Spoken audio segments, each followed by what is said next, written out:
True leadership isn't about having an idea, it's about an idea and recruiting other people to execute on this vision. A very good afternoon to all of you. Myself, Amisha Rawat, and I'll be hosting today's webinar.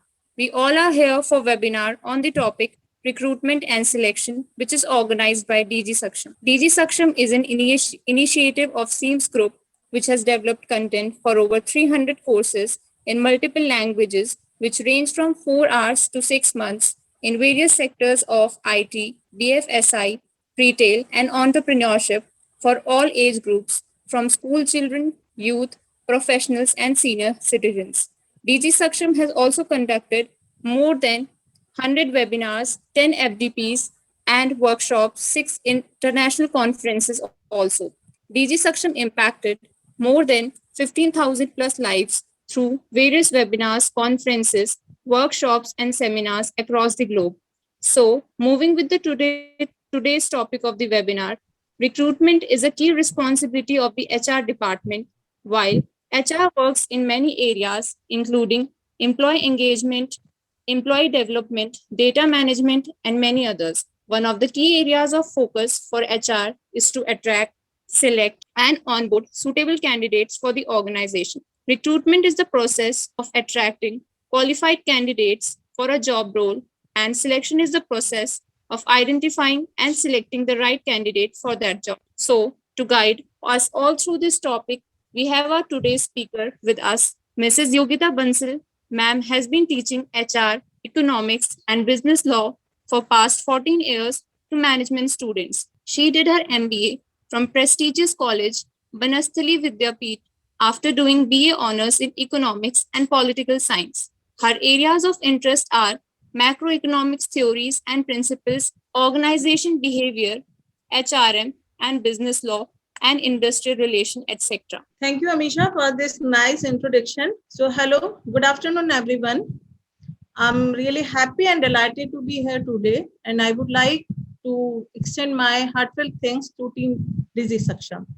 So, as you know, today's webinar's topic is recruitment and selection. So today we will be talking about what is recruitment, what are the sources of recruitment, what is selection, and important topic is what is the difference between recruitment and selection. And in last, we will be discussing the process of selection in short. So we'll start with introduction to recruitment. So as we all are aware that in any organization, if we talk about employee acquisition process, there are two main activities are involved there. They are recruitment and selection. So normally when I ask what is recruitment, I get the replies recruitment is getting a job in an organization, or it is selecting for a job in an organization. But my dear listeners, it's not recruitment. Recruitment is all about getting more and more application for a job vacancy in an organization. You know, it is concerned with identification and attracting the potential candidates to apply for a job vacancy in an organization so that an organization can build a pool of applicants, people for right job can be selected. So if you are able to see my screen, recruitment is the process concerned with identification of sources from where the personnel can be employed and motivating them to offer themselves for employment. Or it is the process of searching for prospective candidates for various posts lying vacant in the organization. So recruitment is concerned with the identification of possible sources of human resource supply and tapping those resources so that the organization can have best employees for its job vacancies. If we talk about some important definitions, then Edwin B. Filippo defined recruitment as a process of searching for prospective employees and stimulating them to apply for jobs in the organization. So in recruitment, we motivate prospective employees to apply for job vacancies. If we go to another definition as per DeSanjo and Robbins, it is a process of discovering potential candidates for anticipated organizational vacancies. So I think it is clear to all of us that what is recruitment. Then we come to sources of recruitment. Sources of recruitment can be grouped under two categories. One is internal source of recruitment and second one is external sources of recruitment. So internal sources of recruitment which lie within the organization.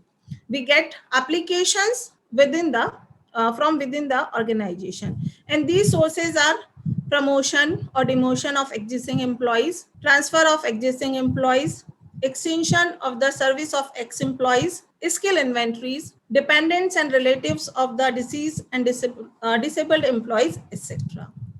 Then external sources of recruitment which lie outside the organization. They may include advertisement through press, including leading newspapers, local dailies, trade magazines and journals, audio or video media, employment exchange, contractors or personal consultants, recruitment at the factory gate, recommendations of existing employees or recommendations of labor unions, etc. Then we come to what are the factors which affect recruitment policy and program. There are many external and internal factors which affect the formulation of human resource policies and programs. And these factors also affect recruitment policy of an organization. So we have divided these factors into two categories: external factors and internal factors. As you must be aware that external factors are those factors on which organization doesn't have any control. So there are many external factors which affect recruitment policy of an organization. So first one of them is nature of competition for human resources or demand and supply of human resources. As you know, if the demand for a particular profession or skill is high, then it's a supply.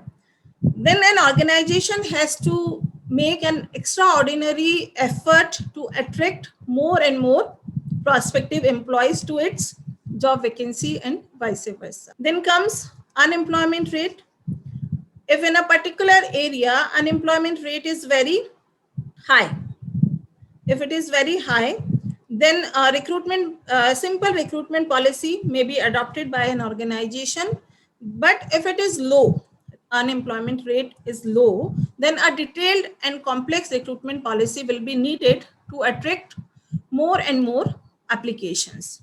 Then comes political, legal factors. As you know, even in India, there is a strong preference has to be given to the people belonging to less advantageous section of the society. For example, we have reservation for certain classes, so we have to consider this provision while formulating our recruitment policy. Other than this, there are many laws, there are many acts which regulate the recruitment policy of an organization.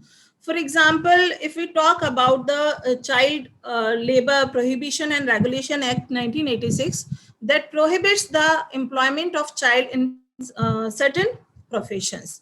Or if we talk, another example maybe like if we talk about Employment Exchange Act, which mandates every employee to notify the vacant position to employment exchange. So there are many laws and acts which affect the recruitment policy of an organization. And above all, we have our constitution, which prohibits the discrimination in matters of employment. Then other than that, there are next, if we come to next external factor, that is socio-cultural factor. There are many social or cultural factors which affect the recruitment policy of an organization. For example, in our society, there is a provision of prevention of employment of women in manufacturing operations, etc. Then last one of external factor is sense of soil, है ना. You must be aware of that कि जो political leaders, they put pressure on the organizations that the preference must be given to the people of respective state in matters of employment. The preference should be given to the residents of a particular state in which the organization is working.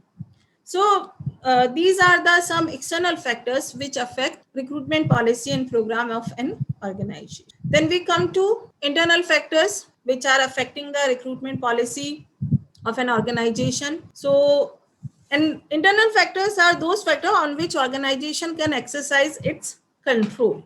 No, so these factors include organizational image. It's very simple. If we apply for a job in an organization, we always go with its image. है ना?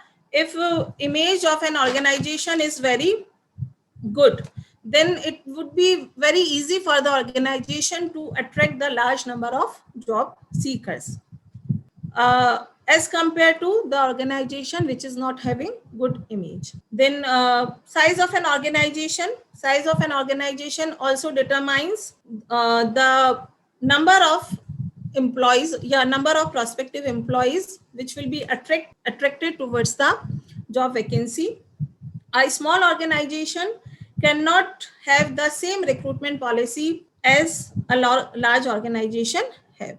It may not, small size organization may not be able to attract many large number of applications for its job vacancy. As important consideration is cost of recruitment becomes very high, then another factor is type of personnel to be recruited, on which level the recruitment has to be done. There has to be different methods for recruitment for managers at higher level and unskilled workers. For both, we cannot have same method or same practices.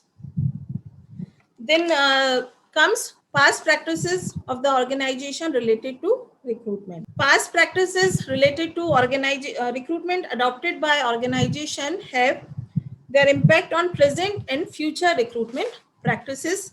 And last but important is cost of recruitment. When we conduct or we make recruitment policy and program, then we conduct recruitment, it involves high degree of cost in terms of money and in terms of efforts. So while formulating our recruitment policy or program, we have to take into consideration the cost of recruit. So it is all about recruitment.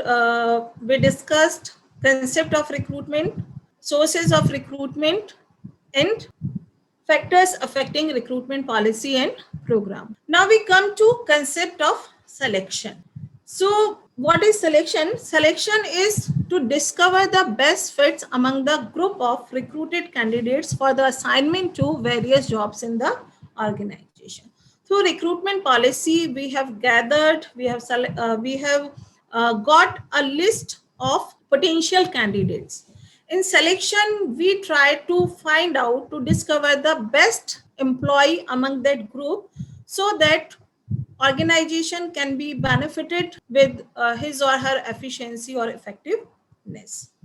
So selection is the process of choosing the fit candidates and rejecting the unfit candidates, or a combination of both. It is the process of picking individuals out of the pool of job applicants with requisite qualifications and competencies to fill jobs in the organization.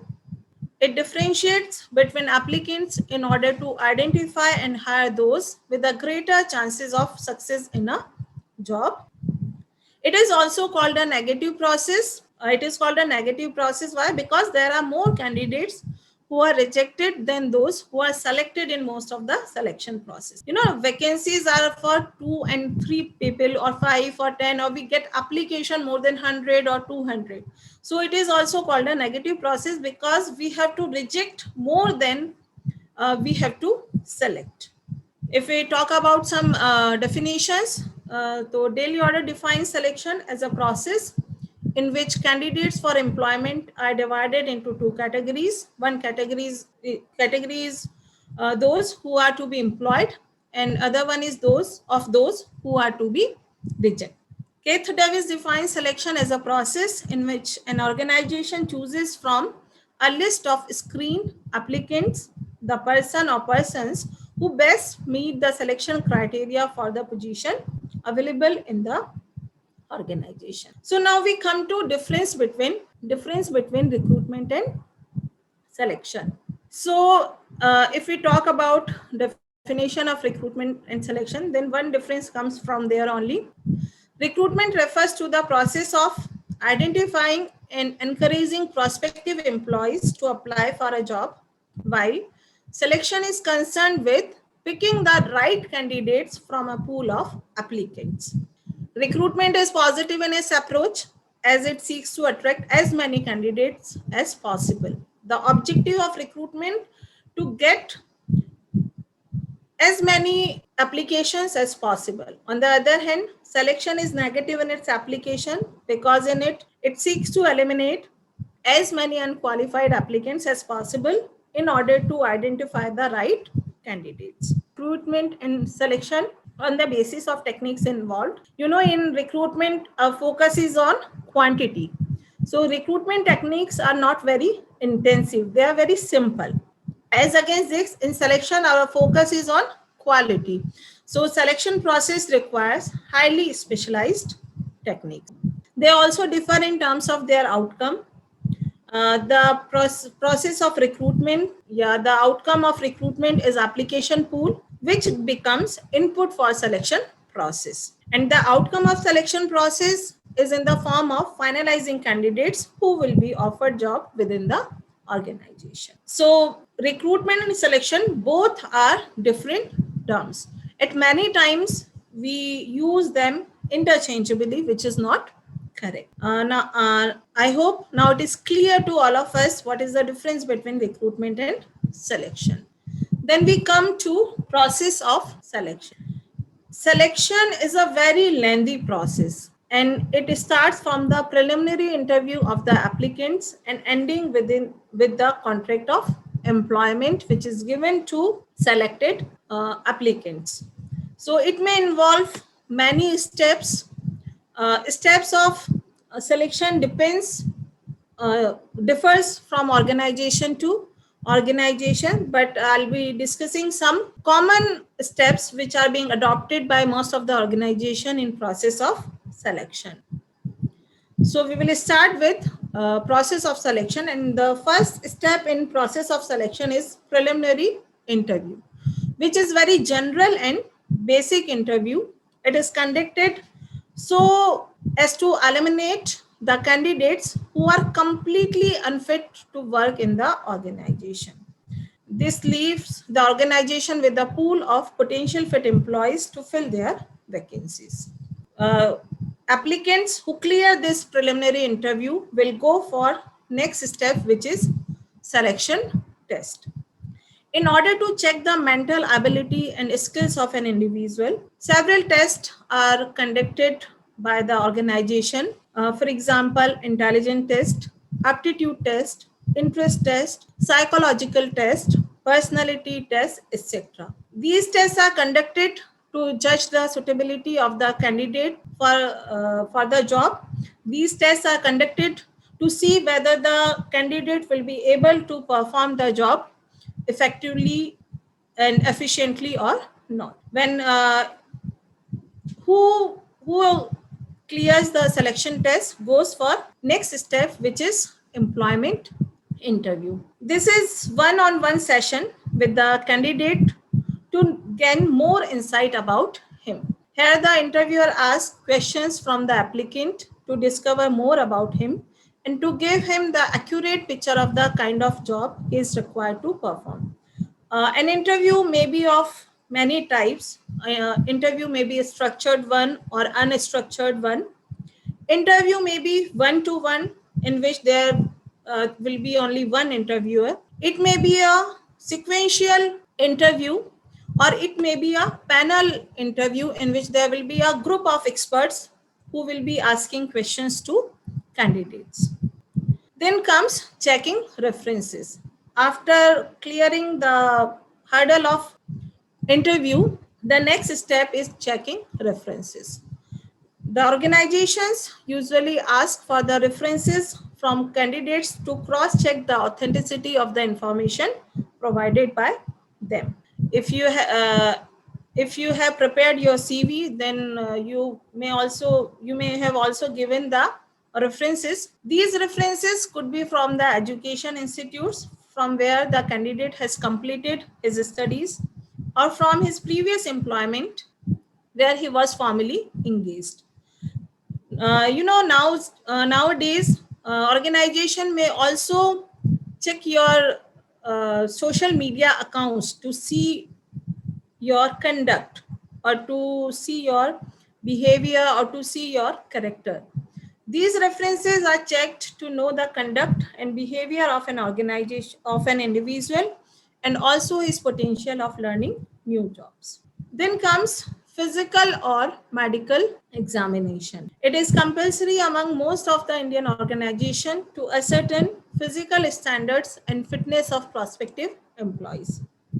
As the organizations aim at high productivity from employees and encourage a balanced life between work and health by conducting this exams. Organizations, by these type of exams, they make sure the fitness of the prospective employees. It is an important step in the selection process as it helps in ascertaining the physical applicant's physical ability to fulfill the job requirements. After clearing the physical or medical examinations, applicants would be getting job offer. The next step in the selection process is job offer to those applicants who have crossed all the previous hurdles. It is made through a letter of appointment. Such a letter generally contains a date by which the appointee must report on duty. The appointee must be given reasonable time for reporting. Then comes contract of employment.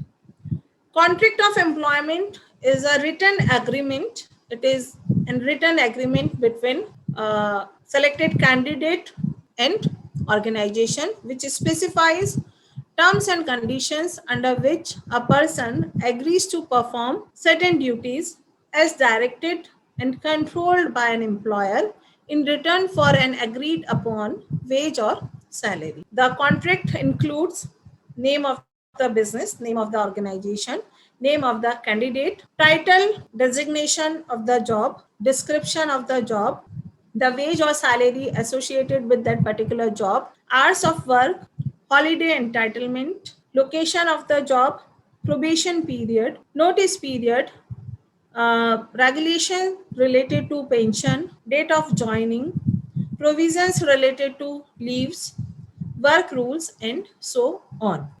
And last step in selection process is evaluation.